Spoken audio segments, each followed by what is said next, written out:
Good morning from Amsterdam. I'm here at IBC 2024 together with Craig Bowley, Regional VP EMEA.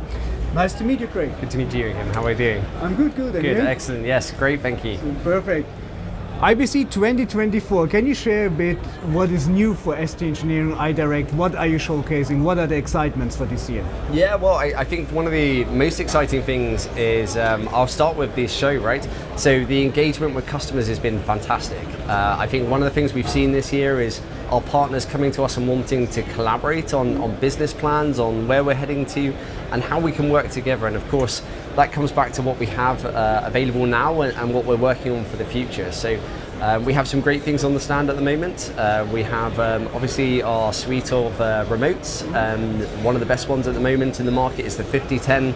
Drives high data throughput. The customers are loving it because the bandwidth hungry customers in the market are wanting to have this kind of enablement. So yeah, that's been a great discussion point. On the broadcast side, we obviously have the award-winning MCX 8000 with us, which I think we talked to you guys about at AfricaCom last year, and I think we've seen the market really buy into that and kind of really like the idea of it. So in fact, I was just talking to Orcom on the stand from Africa, and they are one of our key enablers into the African region to try and grow that broadcast market. And part of that is SkyFlow.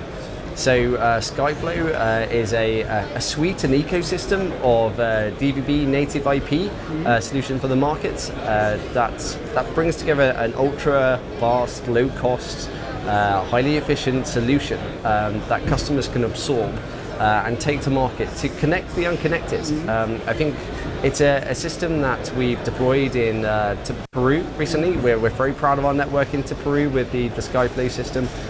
It's connected the unconnected. I think Peru had 30% of their country unconnected. The SkyFlow system, the ecosystem, has managed to bring connectivity. It's brought education systems, healthcare, governmental access into Peru as part of the Peruvian government initiative. And I think there's a lot of partners that see the crossover and the capabilities that it can bring to Africa. And I think that's fantastic. I really want to push that, and I think we'll see that progress in this next time. So I think that will be a big part of it. IoT is another big story, of course. IoT, we have the high sky solutions that we work with on the system. We've had those for a few years now, but they're becoming more mature, and the applications are becoming available in the market. And of course, it's easily deployable with Evolution. And Evolution is one of our biggest platforms on the African continent that people absorb. So they are able to easily scale up into an IoT solution and address that market with what they have today. So it's an easy one that they can bolt on, they can add value, they can bring new applications to the market, and they can grow their business. So I think it's been a real big story. I think we know the IoT guy has been very busy today on the stand. He's been very happy. And yes, I think those so you have a lot on the plate here. Those are the key solutions that we have for people to absorb today. All right. And of course, the journey of where we're going to. It's in the background here, it's everywhere on the stand. We have Intuition. So Intuition is the future product. It's going to consolidate our platforms that we have today. It's going to bring best of breed from Evolution, Velocity, Dialog, Evolution Defense, and all into one platform under some Diffie standards, 3GPP, virtualization. We're going to have multi-orbit capability on it, and it's going to be where the future of the market's heading to. So we're very excited about that product, and so are our customers. And I mentioned earlier about them wanting to look at business plans of the coming years. Intuition's a big part of it, and I think one of the things we do very well as a company is help to provide a bridge, a journey for our partners to get to these products. So we talked about what you have today on the stand, but also how do they work that into a multi-year plan that gets them to Intuition and gets them to the future of the VSAT market. So yeah, so we're very excited by these. I can hear that, very insightful. I mean, that's a long palette of products and solutions this year. You just earlier mentioned connecting the unconnected is very important for you. And through the, let's say, SkyFlow consortium, or let's call it ecosystem, you created something very unique because you brought together some of the, let's say, shareholders or stakeholders from different technology perspectives to solve a solution as a private, let's say, sector consortium. Can you tell us a bit more what it would mean for Africa. We know that Peru or Latin America, from a geographical perspective, they're probably similar when we look at remote areas or semi-rural areas. So what could it mean for Africa? Yeah, brilliant question. So yes, I think I mentioned earlier that Peru connected about 30% of their unconnected markets. I think we know Africa is 60 to 80% don't have a connectivity. Maybe 6% of those have access to something. I think there's a fantastic opportunity to help educate, and I think there's plenty of discussions. I think this is one of the key ones. Africa needs better education in order to turn things around in those unconnected markets and to drive their own success.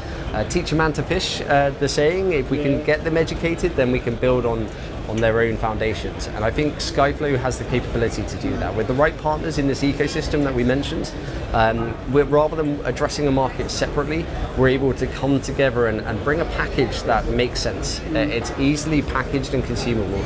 We realize we're all doing our own things and we're all working hard to try and get this market, but if we bring ourselves together as a bit of a consortium about a bit of an ecosystem package, customers can easily understand how they can utilize it for the market and how they can build on it. And I think it's something that customers are starting to really understand of how they can actually deliver this into governments and across Africa and build that interest. We know there's a desire to do it. Our customers really want to connect the unconnected, and I think it's not just on the education side, it's on healthcare, it's on governmental access as well through platforms, through interconnectivity, and I think it's a multi-capability solution. In fact, even in Peru, it's going to potentially become two-way. So at the moment, it's only one way for broadcasting out on IP streaming services, but eventually it will actually become a two-way system where they can actually communicate back with it as well. So that brings another load of applications that will really be interesting for the market. So I'm really excited. I'm hoping that we will start seeing some good cases in Africa as well, because I think this is really going to be very good for it. So we can say you tackle actually two challenges. On one side, the connectivity, on the other side as well, to bring a service into it, like e-learning or probably health, so just to be a bit broader from the offering. Exactly. I think what we have here is we're trying to help solve a problem, an issue that we have, the lack of access for connectivity, not just for accessing social media and on that side, not just for businesses, but also accessing, like we said, the education, the healthcare, the essentials that I think people need, right? That's missing currently from a lot of that society at the moment. From a strategical perspective, is that a big part of your business as of today, or let's say business focus to say, okay, look, we must connect the unconnected? Yeah, so I think we spoke about this at AfricaCom last year. It's a continuous focus, and I'm very proud to say that it's a continuous focus of our partners as well. They recognise the requirement that we have to work together to connect the unconnected in Africa, to bring up the standards. And I think I mentioned earlier about teach a man to fish. If we can get the education systems right, if we can get them connected, there's a lot of intelligent people out there that just could need that little starting point, and if we can get them educated, if we can get them connected back to the rest of the world, I'm sure we will get some very interesting people coming out and connecting with society in the world to build on it, and I think it's fantastic. Yeah, so sounds promising for sure. I think one of the key people part of the ecosystem for Peru was Eutelsat. Okay. So Eutelsat have recognised, obviously, as part of that relationship into the Peruvian government to support the ecosystem of Skyflow. So while we're passionate about it, and it's a growth area in broadcast, it's a different way to approach the broadcast market. It's also coming from the key operators. So those key operators that are looking into Africa, looking into those remote locations, they're starting to recognize where you can build these applications and build that ecosystem into something meaningful. And they also help to bridge the gap between the private sector and the public sector. Exactly, yes. Right, yeah. You mentioned earlier, Intuition seems like to be one of your, let's say, key products or key visions for the next years. Can you tell us a bit more how it will transform the way your customers using your services, your products as of today? Yeah, of course. So like I said, there's a journey enablement. So what we're looking at doing is making sure there's a path through to supporting what we have today. Because what we don't want to do is just create a brand new product that is completely different to what we do, right? So there has to be a bridge, there has to be an understanding. So natural evolution, would you say? Natural evolution, yes. But we also have to have an eye on where the market's going to. So a key part of that is the 5G core, for example. and we look at the telcos in the market. So, and this is a key part when you also look into Africa and you look about how we bring everything back into a 5G core, how that interaction comes, and I think that's a key part of making it a viable solution for telcos and for cheaper chipsets to reduce the cost of the modems and how we access it. So I think as far as Africa go, that's definitely a good core part of it, but also multi-orbit. So we obviously know that the LEO constellations that are out there at the moment are making great waves and great impact. They're building really good interest for the VSAT market. So it's not only potentially competitors, but it's also building interest and understanding of what you can do with satellites. So it's becoming a bit more trendy. People are understanding that satellites are a viable solution for the markets, and I think it's going to grow. It's going to grow the capabilities of our partners. It's going to grow the capabilities in the VSAT market in general. As you can connect into, with Intuition, you'll be able to connect through GEO to those traditional platforms, those traditional deployments that people have, but also looking at new applications that you can use through LEO, through MEO, or even HEO that we're working on today with Inmarsat and the GX10, Viasat and the GX10 network, of course. So yes. So it also helps from your current, or let's say from your previous product portfolio, to create more smooth transition into your new services. So that is given this promise. Yeah, of course. We have that journey enablement, and we're talking with a lot of the partners about where they are today and how their investment into iDirect can transition into Intuition tomorrow. And I think that's one of the really good positive talking points, and the thing that everyone loves, because they want a multi-orbit strategy, and Intuition answers it. It gives you the capability to have that multi-orbit connectivity. And then some of the operators, from the operators level, you start talking into virtualization. So you start looking at where we can use the cloud infrastructure, where we can start reducing the hardware footprint and moving down to more of a virtualized scenario with software-defined radios, and where we're going in that direction. So iDirect are doing demonstrations on the stand today. We have one fed back into AWS Cloud with Azure. So we're doing it today as demonstrations, ready for tomorrow, so we can show the proof of concepts. So you show the real-life examples on your stand. Exactly. Yeah, very interesting. So you mentioned earlier the IoT sector. The IoT sector is growing fast. Of course, there were some challenges down the road over the last few years. But how is iDirect adapting its solutions to the needs of such an expanding market? Yeah, so IoT is a wide-spanning concept, right? It's but we come to niches and niches of the IoT market. So, what the solutions we have today, we have a specialized one in high sky, and that addresses both mobility and fixed in outdoor units. So we've seen some really good take-up of that as interest. And of course, it's reduced data throughput. The technology is very intelligent, and like I said earlier, you can utilize the evolution platforms that you have today.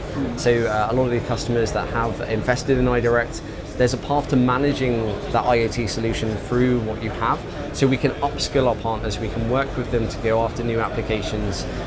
And of course, Africa is a wide-spanning market. There's a lot of agriculture in Africa on a wide-spanning areas that IoT can play a part in, and I think very important one as well. A very important one. So that early measuring, I think we had discussions with early warning systems with another partner over the weekend here at IBC, and it's another part of playing a vital role. Those measurements for the early warning systems for a country, even in Europe, very developed areas where you have traditional terrestrial connectivity, you still need early warning systems with backup on satellite. So even here, but there's applications that you can take into Africa, like I said, agriculture and seeing that transform. So, but yeah, so we have that solution, but also satellite can play a part in the bigger data throughput IoT solutions as well, as a bit of a backhauling of the IoT collected. So yes, there are lots of applications, and it's an energized area, I think, for the market. So you mentioned just earlier that IoT is a very broad topic, coming down more to a niche area, or let's say transforming to more niche areas. Would you say also technology or innovation plays a crucial role to, let's say rewrite the narrative of IoT? Yeah, a good question, right? So I guess a lot of the stuff that IoT is not maybe the satellite part of it.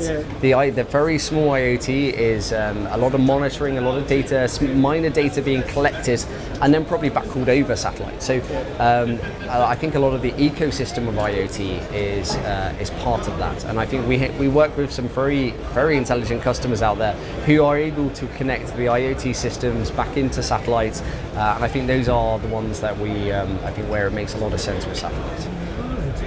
Looking ahead, so the satellite industry, satellite market is a very constantly evolving market. Yes. So where do you see or would you say that the rise of automation integration with terrestrial networks could be a big game changer, or where do you see the industry in the next 5 years?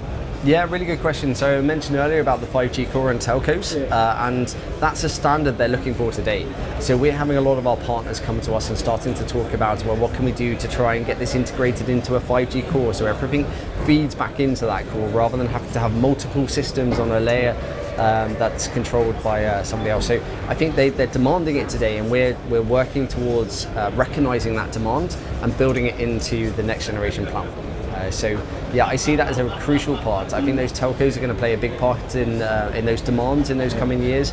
The operators are going to play a big part in it, and I think yes, 5G core, 5G capabilities, it's the dream. It's hopefully once we can standardize, we can get to that area of SDR and 5G, we can access better chips that are suited to the market, that are more cost effective, that reduce the total cost of ownership when it comes to remotes, which makes the access to market and applications a lot easier. You go as far as saying connected cars. They can't connect on the size that we have today, but if you bring 5G integration into the core, access to smaller chips and antennas, well, the potential is endless. Yeah, I agree. It was a very refreshing conversation. Thanks for your time. It was a pleasure. Thank you very much. That was Tech Africa News from IBC 2024. You can find more on techafricanews.com.